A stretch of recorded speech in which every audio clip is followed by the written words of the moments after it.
رب العالمين.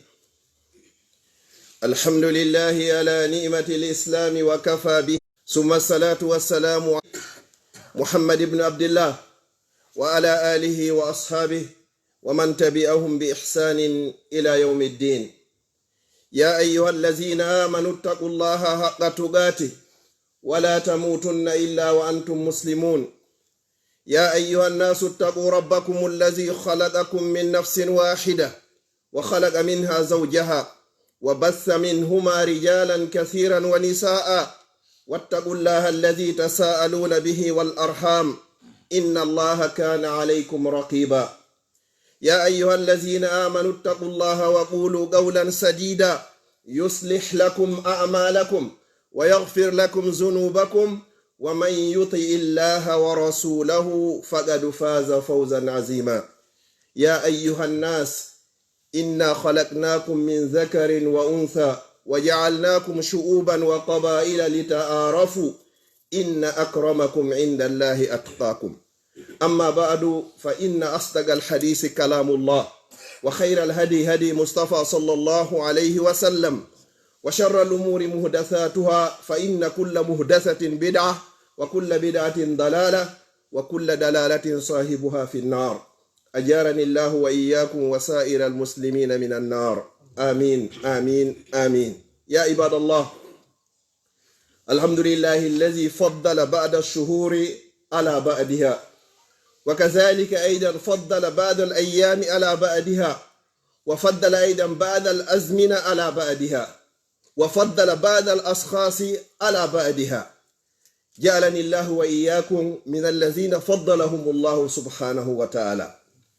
musidɓe julɓe tedduɓe, ɓaawo yettude allah o bajjo seniiɗo wowɗo mo ronkata wiyeteeɗo allah mo mara nando mo mara ɗimmo, juula e ɓurnaaɗo tagi e fongon sallallahu alayhi wa sallam, kanko e denndaangal ɓeygure makko e denndaangal sahaabaaɓe makko e kala wonɗo e laawol ɓeeɗo ila yawmel qiyama. yewtere meɗen nde hinde yiilo hannde e o hutuba meɗen ɗo fii ko yowodiri e sabbordu Suumayee. Sabbordu Suumayee ko lewru hikkondirndu non e Suumayee, ko sabbordu ko nduɗo wonɗen sabborade fi Suumayee on. koɗo ɓurɗo e mawde on himo arde, kono ado o hewtude ko ndu lewru ɗo taw. En yetti allah non ɓurnuɗo lebbi goo e hoore go'o, ko lebbi 12 woodi, kono ko Suumayee ɓuri moƴƴude e lebbi ɗin fof. ko ñalɗe 7 woodi e nder yontere nden, kono ko juma ɓuri moƴƴude e ñalaɗe ɗen fof. jemmaji ɗin hiɗi ɗuuɗi, ko jemmaji 360 e goɗɗum, kono jemma ɓurɗo teddude on ko jemma laylatul qadr. malaikaɓe ɓen gooto anda limore maɓɓe sina kanko subhanahu wa ta'ala, kono ko ɓuri moƴƴude ko jibril. annabaɓe ɓe fof maɓɓe ko ɓe guluje 124, kono ɓe fof ko ɓuri moƴƴude ko nelaɗo sallallahu alayhi wa sallam. ko non o ɓurniri hakkunde yimɓe ɓen kadi. joni noon enen luttuɓen ko hombo woni ko ɓuri, ko aaden goto pet mo allah daali on ka deftere makko, inna akramakum indallahi ko atqakum. ɓurɗo moƴƴude on fof e yewti malaikaɓen ko jibril, annabaɓen ko nelaɗo sallallahu alayhi wa sallam, sahabaɓe ɓen ko aboubacrini siddiq alal itlaq. hitande jemmaji ɗin ko jemma laylatul qadr, ñalɗe ɗen ko ñalande juma. yimɓe ɓen kadi fuu ko ɓuri e moƴƴude ka allah subhanahu wa ta'ala, na ɓurɗo jawdi, na ɓurɗo laamu, na ɓurɗo ngari, na ɓurɗo jaahu, na ɓurɗo dambe, ko inna akramakum. tabiti ko ɓuri teddude e moƴƴude e moɗon fof ka allah subhanahu wa ta'ala atqakum, ko ɓurɗon kulol allah o. yalla okkore nun ɗo. nelaɗo sallallahu alayhi wa sallam, hadis akhraja al imamu an-Nasa'i fi sunanihi, oɗo o yaltini ka deftere makko, o itti hadis on an Usama ibn Zaid, qala o wi wo qultu ya rasulallah, oɗo arulandi nelaɗo sallallahu alayhi wa sallam, kamɓe si ɓe yi'ino nelaɗo no waɗa goɗɗum ɓe fankatano tum ɓe yaka yaasitoɓe ñowa on tigi. kala ko yiwɗa gando hino waɗa wata ño'u hoorema bonna golle ma. ene ko fi hon ɗum waɗanno ɗum ɗo. no wawa wonde hara ko waɗi kon ko faljire, no wawa wonde hara ko waɗi kon ko an woni ko humpitaki, ngalɗinama ɓay a anda. kono lando o sahabajo ɗo wi qultu ya rasulallah, ko hayyo nelaɗo allah sallallahu alayhi wa sallam, wo lam araka tasumu shahran min ashuhuri ma tasumu min shaban mi wattani hakkil mi yi'ari ha hande hiɗa hoora lewru ko ɓuri e ɗuɗude kon si Suumayee feƴƴi ɓuri ko hoorata e Sabbordu Suumayee ko fi honɗum yeeto lanɗum miɗo faala andugol ɗum on andi lebbi ɗin ko Suumayee on ɓuri e moƴƴude kono si Suumayee feƴƴi korka kanka ɓuri e moƴƴude ko lewru wiyeteɗum ɗum jompente shahrullahi lmuharram lebbi ɗin 11 no fof Allah ini ɗiɗo fof kanko jeyi kono o ƴetti nduno to o inni wo shahrullah nduɗo ko lewru ammin ko fi honɗum sabu moƴƴere ko woni e mayru kon inchallah yewti e fi muɗum ñande goo oɗo sahabajo noon o wattani hakkil teynelaɗo ko ɓurata ɗuɗɗingol kon horugol buy si Suumayee on feƴƴi ko sha'ban ko fi honɗum nelaɗo qala sallallahu alayhi wa sallam wo dhaka shahrun taghfalu nnasu anhu bayna rajabu wa ramadan wo ndu wiyetendu Sabbordu Suumayee wo ko lewru ndu jama on fof welsindoto e muɗum hara goto watta dewal e muɗum illa man rahima rabbi wo ko lewru wondu hakkunde rajibi e Suumayee wo rajibi on feƴƴi jama on wakkilike waɗi dewal buy e muɗum joni hakkille jama on fof fewti e Suumayee neɓatara Suumayee hewti neɓatara Suumayee hewti wo goto wattanta hakkil ko honɗum woni on e Sabbordu Suumayee ɗon tigi no maapi ko honto mi horoyta ko honno mi horirta ko honɗum mi horirta ko ɗum ɗo pette maapini mo hande kadi wo jama on fof no welsindi e mayru nelaɗo maaki wa huwa shahrun yurfau fihi l a'malu ila llahi ila rabbil alamin wo ko e ndu lewru wiyetendu Sabbordu Suumayee golleji jiyaɓe ɓen fof ɓantete moɓe fof naɓe ka Allah subhanahu wa ta'ala ɓe maaki noon wo uhibbu an yurfa amali wa ana sa'im miɗo yiɗi noon nde golle an ɗen fof moɓe naɓe ka Allah ton hara ko jokkataɗe ko korka hara miɗo hoori wo ko fi ɗum ɗo mi hebbinta horugol e Sabbordu Suumayee horugol e Sabbordu Suumayee hino moƴƴi ha ko andi ɗum ɗo wo moƴƴore mo ko Allah subhanahu wa ta'ala on andi ko landino kon o humpitiki hande kadi wo shahrun yaghfalu nnasu fihi yimɓe ɓen no welsindi e mayru no fanɗi mo nanta no inna miɗo horude Sabbordu Suumayee ene non joni ko honɗum e honɗum ma yustahabbu fihi ko honɗum hana waɗede nder ndu Sabbordu ɗo gogo on taw hande ko 27 ko wiyata lewru wiyete ndu rajibi haray go'o on hawroyey talata arowo ma ɗum e alarba arowo ko hana waɗego taw go'o al iktharu min as-siyam ko hebbingol horugol e mayr on tigi wakkilo ha kono nayo feƴƴino e jonte ɗiɗi ko ɗum woni balɗe 15 tentinino kay so on tigi heɓi hara ko arane ɗen jogandema go'o ha 15 e yi'oya joni yeeso ga go'o hebbingol horugol ngol o ɗiɗi al iktharu min al istighfar ko hebbingol kadi e insinagol tuba rutto ko Allah fi on ɗum horugol ngol e mayru ko moƴƴani a anday niveau cellal mangal ko honno fewnorɗa fa fi heblanagol Suumayee on insinanagol ngal tuba ruttoɗa laaɓa poy ɗo e Suumayee ar ha tigtiga o wowti taw insinagol wo tati on al iktharu min as-sadaqa hebbingol ittugol sadaka wowtina hoore ma gogon taw mi wowti horugol ngol goo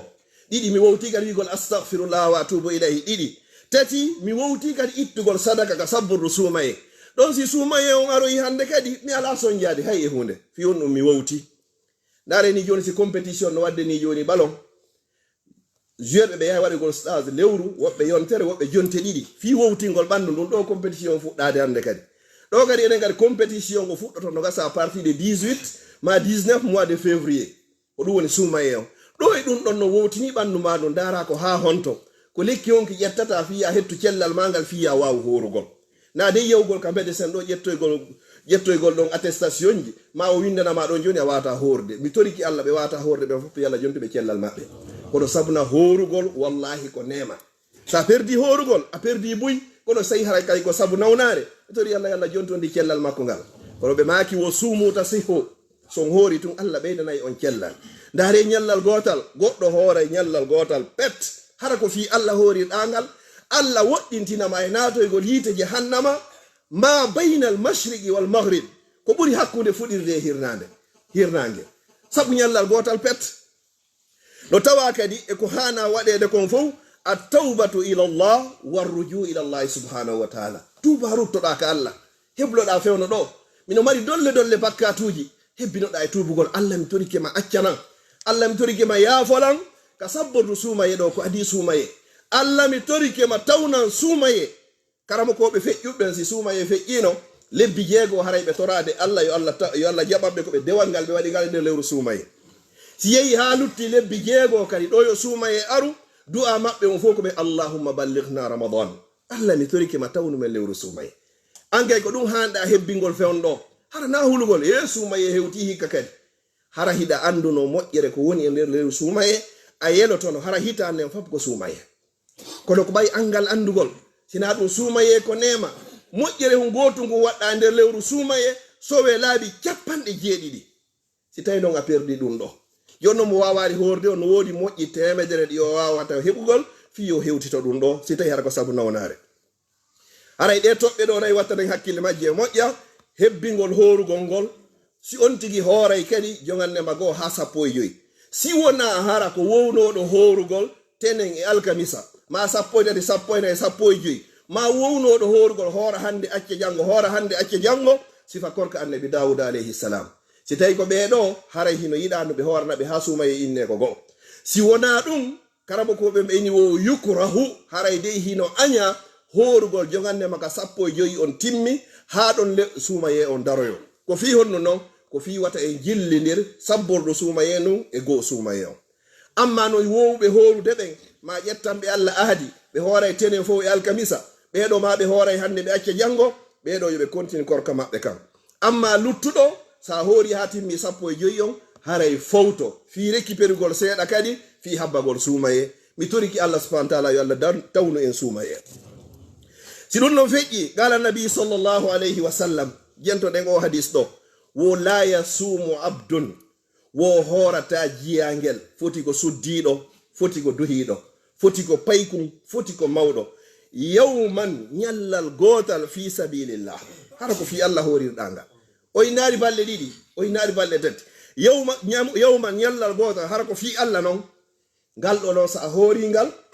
fayda hara hay sonnajo ma on andari hiɗa hoori hakke ko suuɗuɗangal sa waɗi ɗum ɗo illa ba'ada Allahu zalika al-yawm wajhahu anin nari 70 kharifa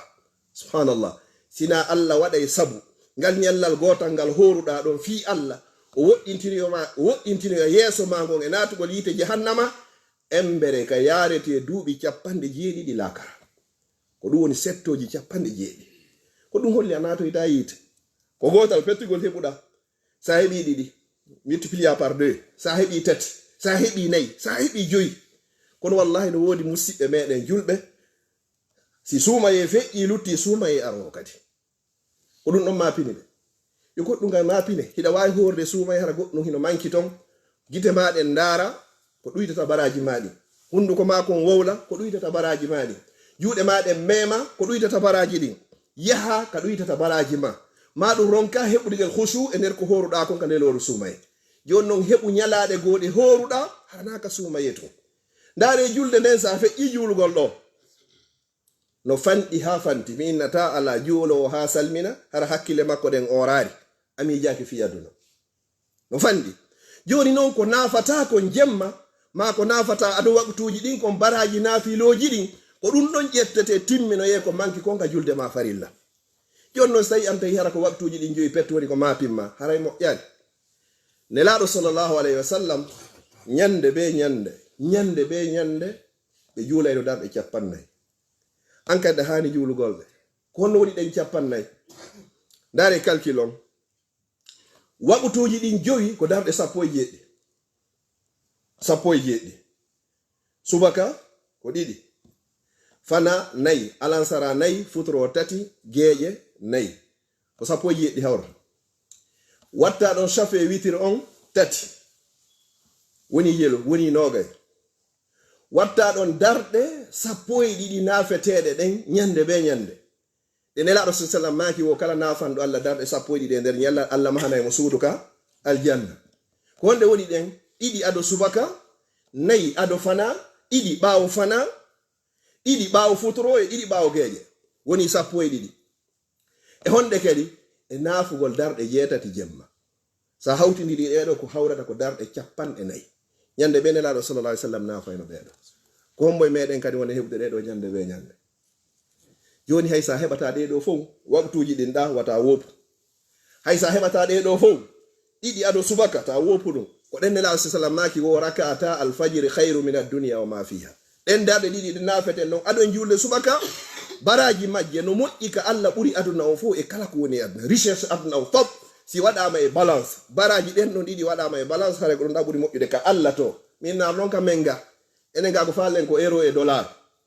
kono ka Allah to baraji ɗen ɗo yewmal qiyama no ɓuri e moƴƴude kala ko woni aduna on e mum na non winugol ko fewno ɗo tun ko ila aduna on taga ila yawmel qiyama moƴƴereji ko woni aduna kon fof si waɗama feere baraji ɗen no ɗiɗi waɗama feere hara ko ɗen no ɓuri moƴƴude ka Allah ko ɗaɓɓetelle ko moƴƴi gonka ka Allah na ko moƴƴi gonka menga ɗum ɗo ko wonande neɗɗo horuɗo ñallal gotal hara ko fi Allah woodi e salafu sali karamakoɓe feƴƴinoɓe ɓe weetayno bimbi sonnajo moƴƴina ko ɓe ittira kooƴe ɓenna jonnan ɗo mi leeti ka yawgol ka golle uɗitoygol magasin ko ma boutique o ma golloygol ko ma ka ngesa ma ka jardin o jonnaɓe o yooɓo hara karamakojo on no wondi e anniye himo hoori so yalti ha o muutike goto rentamo e ɓeygure makko nden miskin mo adi fottude on o ƴetta o jonna mo ɓeygure nden to sonnajo makko on no andi pellete o himo hoori nde mo hewtoya ka gollata ɗon ɓen ton hiɓe andi pellete o itti koƴe so iwi ton si kiikiɗe kadi o iwa ka golle makko fi hewtoygol ka suudu hara futuro on hewani hiɓe andi o ñamoyey ga suudu ko ni woɓɓe wuuri duuɓi 50 hara hiɓe horude hara hay goto andari hiɓe horde ngal dewal wiyetengal korka mo be meɗen yo etota hollu ɗum goɗɗo hay goto ala yoɓayɗo ma joddi korka siwona Allah hay malaikaɓe ɓe nelaɗo sallallahu ko maki wo asawmu li wo korka kan e hadisul qudusi wo ko Allah jeyka wa ana ajizi bihi komin pettuwa yoɓugol kan joddi korka hay e goto na ɓeyguma na ɓiɗɗo na wondiɗɗo hay goto watama seedi tanade hiɗa hoori sina o wiyeteɗo Allah jon noon ɓay ko on noon pettu wowma seedi tanade hiɗa hoori ma a hoora ko on noon pet kadi andi joddi korka ko kanko pettu woni ko yoɓay ma kadi wata hollu hiɗa hoori hay e goto si wona kanko ko hollata luttuɓe ko fop hay hunde nafatama la yusmin wala yuhni min jo hay hunde duncata si goɗɗo andi ɗo hiɗa hoori hoɗum nafata ko fiyo yawo mante so mantima haaɗi ɗon perdi si wona hara ko la budda tawata ko ɓe wowda si tawi joni goɗɗo noddima fi nafak fi ñamugol inna fe albarka yo Allah waɗi joddi aljanna e nafe a wallahi alhamdulillah albarka so en sita haray hande miɗo jogiti lanni ko woliɗa ko li waji hilla hana ka on tigi yaari o tigi on turkunno tigi on fiyo jama on tun andu himo hoori la ta hollu yimɓe ɓen dewal maga ɓayna kamɓe yo ɓayna goɗɗo yata joni ka magasin alaji alfaɗa joni ñawlo ɗon 100 euro naɓa ka meɗe wara o juula ɗo fana ha o gayna o inna joni alaji mi juuli fana joni baraji ko heeɓi ɗon kon joni ɗe wawi yiltidire ɗon e 100 euro wallahi ɓe jaɓata fiyoni ɓe anda ko honum importance ko juulugol fana ma ala sara kon mandi ɗum ko wiyeteɗo Allah kamɓe ko ɓe andi ko importance ko euro joni noon jonnuɓe euro jonna Allah dewal ma ngal to ko juuleten ɗo wallahi summa wallahi sa etaki ha Allah weltanima e nder muɗum haray woni perdi wallahi summa wallahi haray woni perdi ay goto faalaka joddi dewal anda ko woni joddi dewal sina wiyeteɗo on Allah labingol suudu yimɓe machallah ndu suudu hindo laba lanni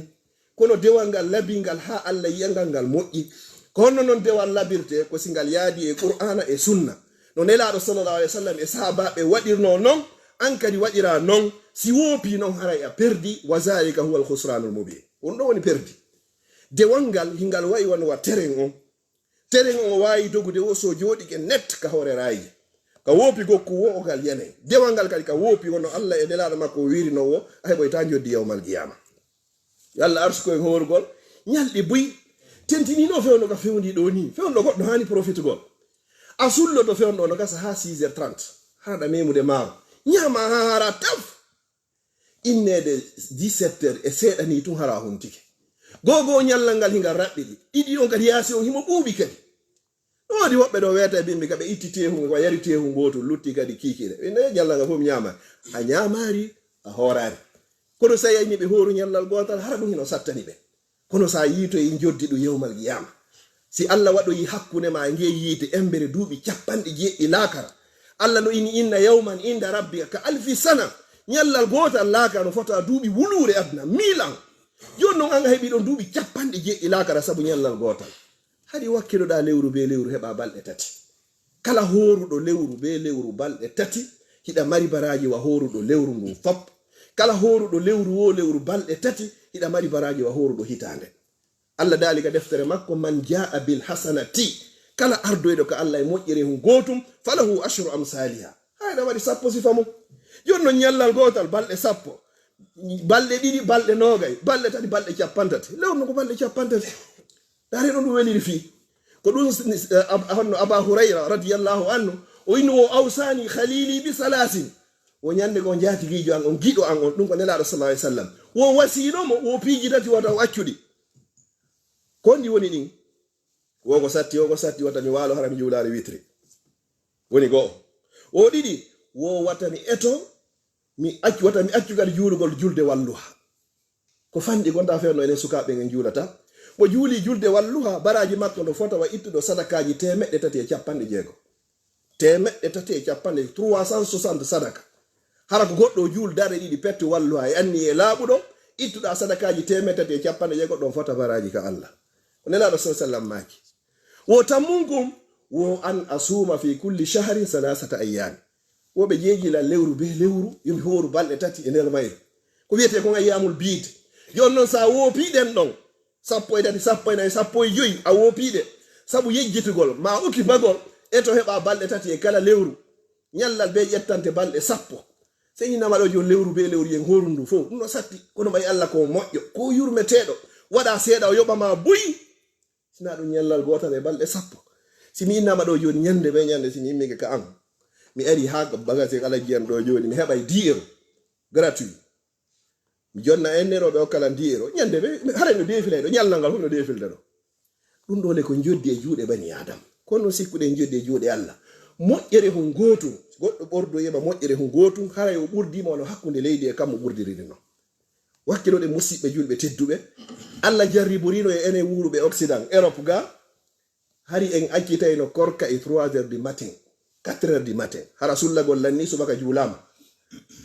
huntoɗen kadi e 22 heures jemma lere 17 ma 19 heɗe hoori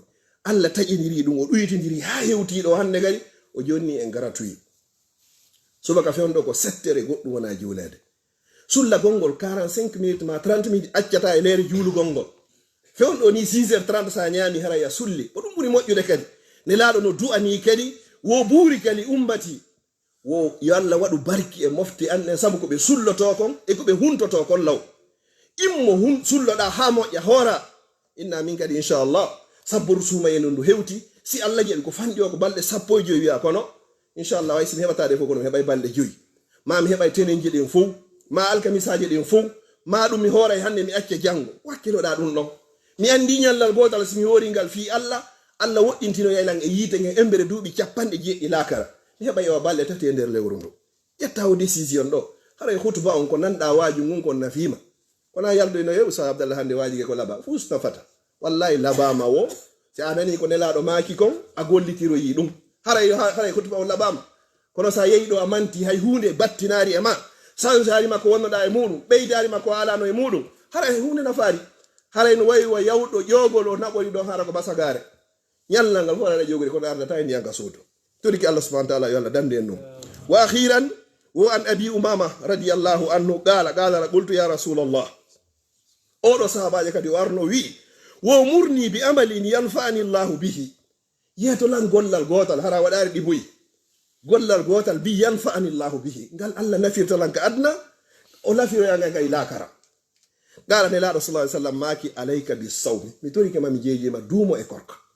subhanallah duumo e korka o ini fi on ɗum fa innahu la adla lahu wo ala ko woni sifa korka dewe ɗen fof goɗɗo wallitotoma e muɗum dewe ɗen fof Allah no waɗi malaikaɓe ko windata baraji muɗum illa sawm si wona korka ɓe yimɓe ɓe Allah hon elti tawata no hoore tenen fof alkamisa 15 yoɓe sujjo ɓe weltano Allah subhanahu wa ta'ala ɗum ko ɓural Allah non no woodi woɓɓe kara hamɓe gaynirta Suumayee no woodi woɓɓe ɗum no woni hande kadi attitude ɓe sulli ɓe sullaki ɓe hoore yiɓe andu tun ko tenen lanni hande kadi zalika fadlullah e nder dambuɗe aljanna ɗe no woodi dambugal wiyetenga babu rayyan ngal dambugal ɗon na annabajo wona nelaɗo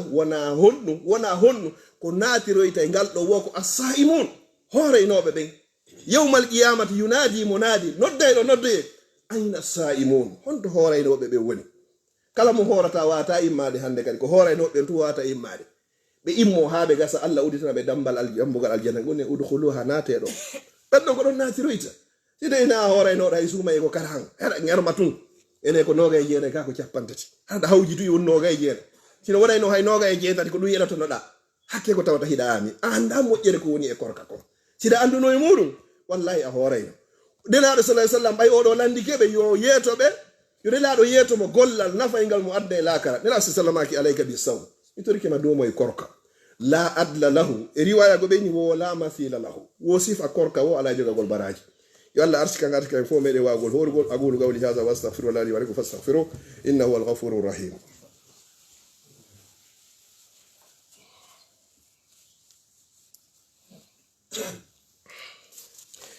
الحمد لله رب العالمين الحمد لله الذي بنعمته تتم الصالحات الحمد لله على نعمة الإسلام وكفى بها من نعمة ثم الصلاة والسلام على من لا نبي بعد أما بعد أيها المسلمون باو يتودي الله سبحانه وتعالى لا والإم لا والتم يوم القيامة haray mo be meden no hatto jini e tefano yede yawmal qiyama fi yo yu ko nyalande dargal ka bittene woni non nange no yowta adda e hore ko e men yeru embere sogonal ma cuba ko beno ma podi hore mum piiji didi arata ne nyande tefana ma do as-sawm wal qur'an yashfa'ani li sahibihi yawmal qiyama korka kan e jangaynobe qur'an ko din arata tawa ma don den nyande da ma podi e hore ma o ina hida andilam o ina mi andama e fallo ya selam no ma podi e hore no o inna ko mi woni korka hida hewno horugol hara ko fi Allah hida hewno horugol hara na yingo na yimbe andane ko fi yo Allah andane Allah yamirila yo yarim tefana ma mi lumbana ma o tefana ma don o lumbina ma fi yaha andata ko di dargal yalla wade nge bedo o dimmun non alquran qur'an on kadi ara ina yo ono hewno ko immotoro jemma janga qur'an janga sellina na yeso yimbe ben tun o wullata wona tano lewru timmundu o tippinari qur'an no hulbinani juldo anduɗo wuuri maaye a tippiniri qur'ana wo e Suumayee no yurmi inna no men anzalnahu qur'anan wo ko jangetene an ƴetta ɗum paaka labina oto ma suudu no hay paas goto a heɓata ñallat lewru timma a timminari qur'an hitande timma a timminari qur'an kosi Suumayee hewti kayno haɓɓiti ko beyen tim nayi qur'an nayi Suumayee to qur'an jangete alif goto ko bi asir hasanat moƴƴi sappo ñallal be ñallal ta feƴƴo a yewtidari e taguɗo ma o waray ɗoma adduɗoma e hoore aduna jonnuma nemaji ko neminma o neminirma nema l'islam nema haqqal nema gandal nema jawdi nemaji ɗin fof wa in ta'uddu ni'matallahi la tuhsuha wona ñallal an e Allah o yewtidari an e Allah o yewtidi o sa ƴetti qur'an jangu qur'an waɓutumo salminɗa o heɓu pas goto ma ɗum fey goto e nder ñallangal hara heɓa juzu goto lewru be lewru a tippay qur'an lewru be lewru a tippay qur'an kono woɓɓe wallahi summa wallahi assalamu aleykum hay mo aqibatu salatu hay jikrgol ngol ɓe watta hara ɓe yaltoy hiɓe dogude fi ko ɓe hendota ko ila yawmil qiyama wallahi summa wallahi ka adi ɓe hendanoki ɗon a hendotako mi hendotako a hendotako wo tasbihatun wahida ko wiyata subhanallahi goto pet no ɓuri mawnde ka Allah sike ɓuri jawdi ko qur'an ko gawuna okkano kon few kono dogga nden moƴƴere ɗon fof hiɗa hawji yaltugol ton fi yewgol fi aduna adinoɓe maɓɓe fof ko honto ɓe woni ɓe yahino ɓe acci aduna no ɓe tawrno aduna ko ma hasil hayatu dunia illa mata'ul ghurur wallahi summa wallahi o aduna wona sina hodohum ko jamfotokum ko doguɗa yaltuɗa ɗon ko acci moƴƴere nden ga hiɗa anduno ɗum wallahi a yahatano